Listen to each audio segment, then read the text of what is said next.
So this is Monday the 30th of March and we're here with Edouard Labruyère from Château Rouget in Pomerol. Edouard, obviously you have a foot in many camps with Domaine Labruyère, Domaine Jacques-Rieur in Burgundy, newly Champagne Labruyère and here obviously at Rouget. You will obviously have a unique idea of what's happening in Bordeaux and the market. As far as we're concerned, last year, 2013, was the worst en primeur campaign we have ever had in a generation.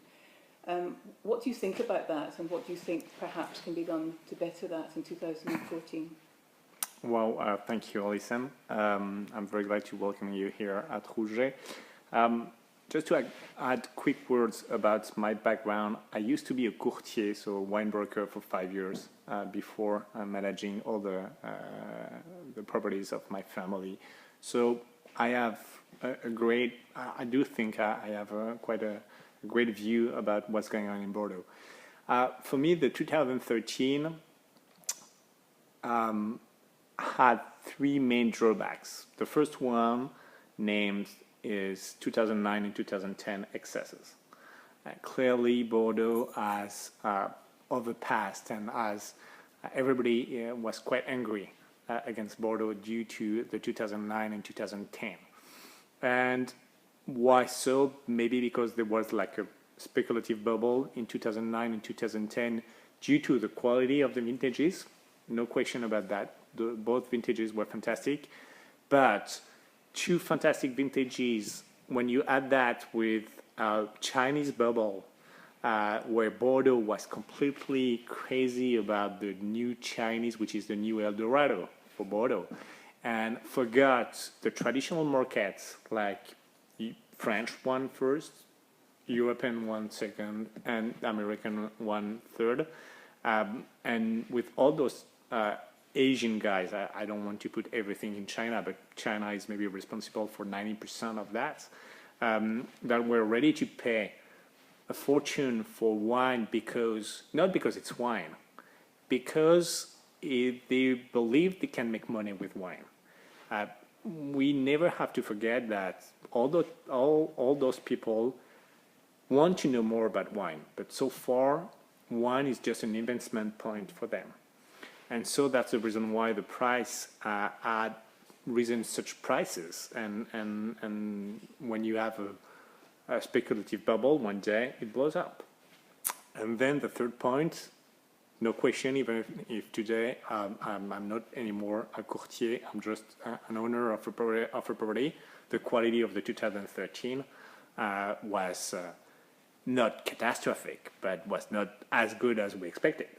And maybe it's the reason why the en primeur system has to be reconsidered nowadays, because when you can find some 2010 and 2009 on the market for the very top, like 10 cru of Bordeaux at the release price on the British market, or on the Hong Kongese market, or even in New York, what kind of space do you have for the 2013, and how can you invite people to put money for wine that will be released in 2 years?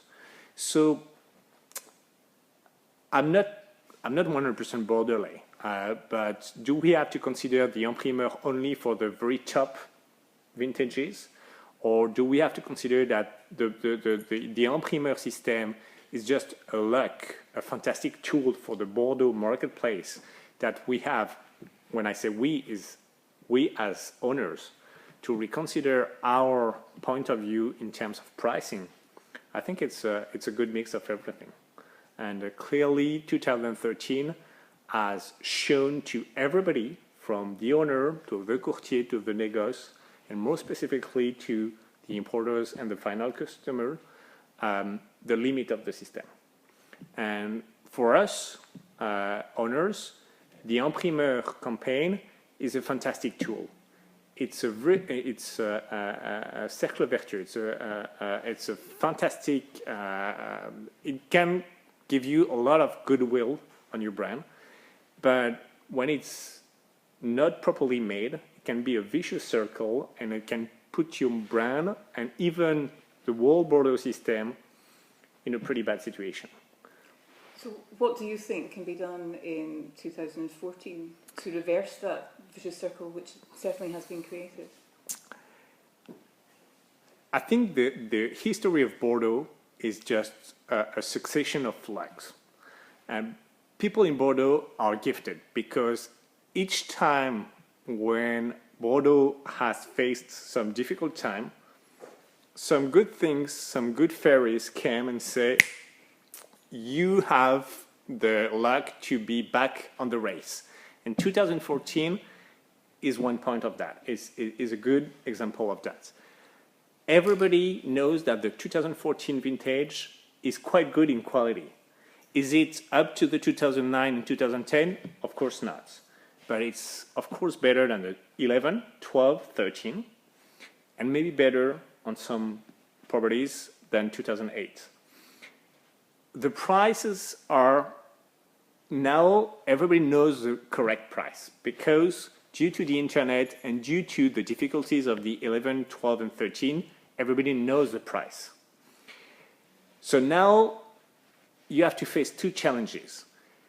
Do you want to put it at a higher price because it's a better quality, and because if you don't put a higher price, forget about all the people that have bought the 2013? Or do we have to still put a decrease in price to make sure that we will input something very, very positive in the market, we have to reduce the price? I'm afraid, after a couple of weeks of talks with my friends from the Negos, from the other properties, that the reality will be the first hypothesis, that the prices will be higher than 2013, but my wish, and I pray, and I am 100% committed to make sure that this rise will be not more than 5 to 7%. Because if not, the tool will be broken, and the game will be over for Bordeaux.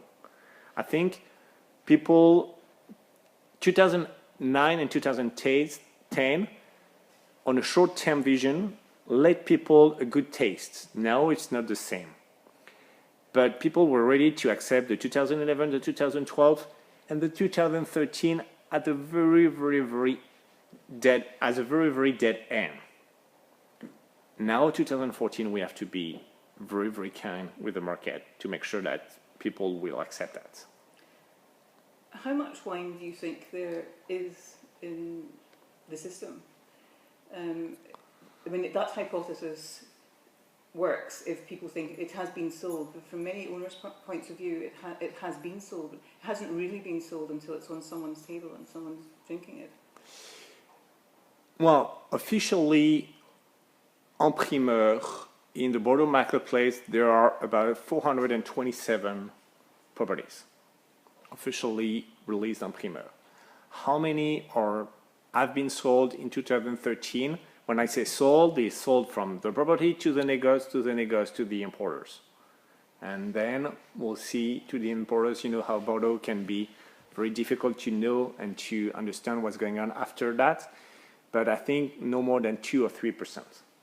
So in 2014, we have the opportunity to put Bordeaux back to the final customers, But for so, we have to make sure that from the very top first cru of the Médoc down to some properties at a lower price, we will add value for people. Because people now have the knowledge of what the en primeur is. They have the knowledge that they are ready to pay if they want to, if they are sure that it's worth it. If it doesn't worth it, if a wine doesn't worth it, they won't pay. So moving away from the more sort of boring financial aspects, what would you say are the most compelling aspects of the 14 vintage for potential customers? Well, for me, you have, in 2014, you have fantastic, approachable wines with a lot of drinkability. I don't know if you say that in English, but La buvabilité, as we say in French, drinkability is clearly obvious. It's due to the acidity, the good acidity that is into the wine. This wine has an ability to age not forever, but for quite a long time. And the roundness and the structure of the wine is clearly a kind of wine that is, I think, for all kind of palates. People that love like the fruit aspect and the young wines with this all this charming aspect of the both the Cabernet and the Merlot, we love that. And people that are kind to white for 10, 15, 20 years, they will love that also, which was not the case in 2013, which was not the case in 2011, and which was not very obvious in 2012. I think we should drink to that and the success of 14. Thank you very much, Edouard Labruyère. Thank you, Alison.